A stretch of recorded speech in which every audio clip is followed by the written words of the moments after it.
All right, good morning, everybody. Good morning. It's Thursday. All right, today is Paul's hardships, 2 Corinthians chapter 6, starting at verse 3. We live in such a way that no one will stumble because of us, and no one will find fault with our ministry. In everything we do, we show that we are true ministers of God. We patiently endure troubles and hardships and calamities of every kind.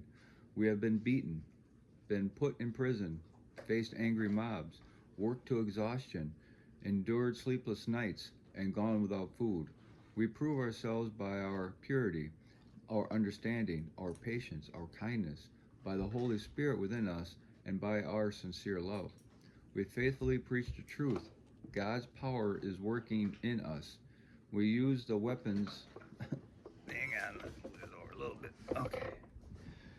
All right. We use the weapons of righteousness in the right hand for attack and the left hand for defense. We serve God whether people honor us or despise us, whether they slander us or praise us. We are honest, but they call us impostors. We are ignored, even though we are well known. We live close to death, but we are still alive. We have been beaten, but we have not been killed. Our hearts ache, but we always have joy. We are poor, but we give spiritual riches to others. We own nothing, yet we have everything. Oh, dear Corinthian friends, we have spoken honestly with you, and our hearts are open to you. There is no lack of love on our part, but you have withheld your love from us. I am asking you to respond as if you were my own children. Open your hearts to us. Now the commentary. In everything he did, Paul always considered what his actions communicate about Jesus Christ.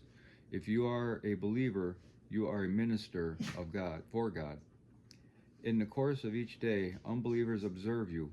Don't let your careless or undisciplined actions be some person's excuse for rejecting Christ. Being put in jail would cause many people to become bitter or to give up, but Paul saw jail time as one more opportunity to spread the good news of Christ. Paul realized that his circumstances weren't as important as what he did with them. Turning a bad situation to a good one, he reached out to the guards and encouraged Christians who were afraid of persecution. We may not be in prison, but we still have plenty of opportunities to be discouraged. Times of indecision, financial burdens, family conflict, church conflict, or the loss of our jobs. How we act in such situations will reflect what we believe. Like Paul, look for ways to demonstrate your faith even in bad situations. Whether or not the situation improves, your faith will grow stronger. What a difference it makes to know Jesus.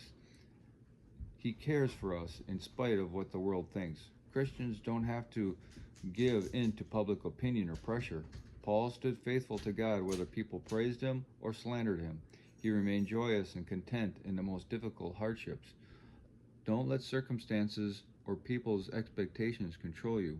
Be firm as you stand true to God and refuse to compromise his standards for living.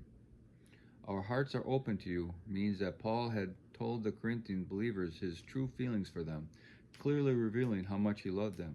The Corinthians were reacting coldly to Paul's words, but Paul explained that his harsh words came from his love for them. It's easy to react against those whom God has placed over us in leadership, rather than to accept their exhortations as a sign of their love for us. We need an open rather than closed heart toward God's messengers.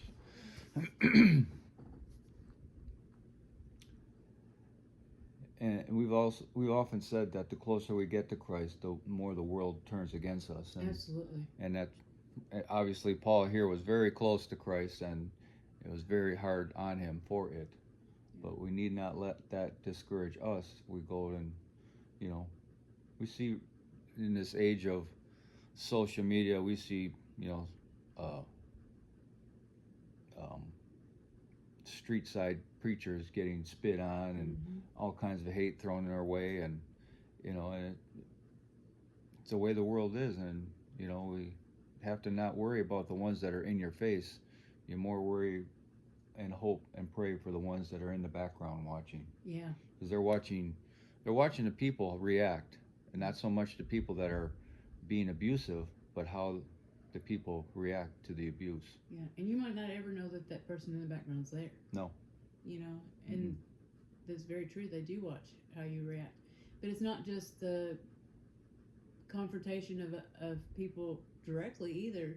Spiritual warfare is a real thing. Oh yeah, absolutely. And, you know, Satan will attack you in your marriage, in your finances, in your health, in your time management. I mean, Satan will attack you in all different directions. Yep. And yeah, the closer that you get to Christ and the more that Satan fears you might reach someone else for Christ, the more he's going to try to stop that. Yeah. So you will be attacked. That's just part of it, but Christ is there with you. Right. And those are things we have to remember, is that Christ, we're not alone. Right. Christ is with us, and we have to really resist the urge to overreact or react poorly when things happen to us. We have to remember that, you know, or not so much remember, but just be conscious that people are watching how you react about this. You know, they in their minds might be trying to decide, you know, is this really the way I want to go? And I myself was a stumbling block for sure. Well, you know, I definitely was. You know, oh boy. Sorry about that. Nala. She's a really big girl. Yeah.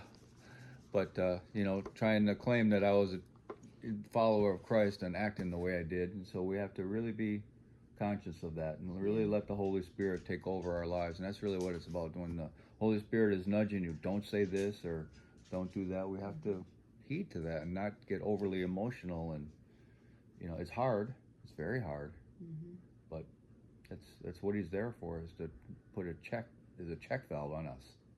I had an experience very recently where I reacted wrong. And I've been convicted of how I reacted, but I can't change what I've already done. Yeah. So that's where we have to get a check before we react. Yeah. Instead of waiting until it happens and then having an unplanned response. Yeah. Like I did. Yeah. We still fail, and it's not a indication that we are any less filled with the Holy Spirit, but that we need to. It opens up it shows us that we need to